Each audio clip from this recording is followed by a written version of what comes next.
Il y a une photo dont je suis fier, c'est celle de João Neves quand il fait son retourné contre Toulouse. Ouais. C'est quoi ton top 3 photos? Mon top 3, les JO, je pense, la première série des JO que j'ai sortie là, de cette année, qui est pour moi, elle est hyper représentative aussi du travail parce que c'est les Jeux Olympiques. Pour l'anecdote, moi à ce moment-là, j'étais accrédité en tant que vidéaste et sur les JO, t'as pas le droit de filmer quoi que ce soit parce que c'est lié au droit télé. Donc j'étais un peu en pirate, tu vois, avec mon appareil à essayer de me démerder, de sortir quelques photos, donc je savais pas à quoi m'attendre et j'avais pas les meilleurs accès de photographe.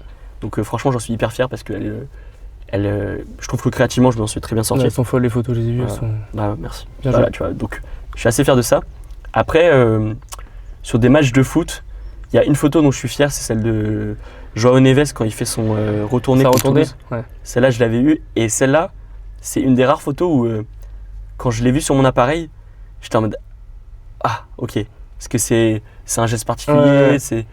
Franchement, le match était en plus, il fait un match de fou, donc c'était dingue. Et après, celle du Tour de France, j'en suis hyper content. Et elles avaient un peu percé, tu vois.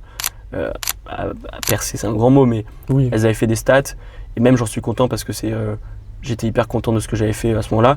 Et il y en a une qui m'a valu d'être nommé dans en gros le top des meilleures photos de cyclisme de l'année. Incroyable. Donc pareil, c'était un peu en pirate, j'étais du haut d'un balcon, c'était rue Le Pic à Montmartre et du coup c'était une photo où tu as le peloton qui passe et celle-là en gros après je l'ai submit à un concours et au final elle a été retenue dans les meilleures donc j'étais plutôt content.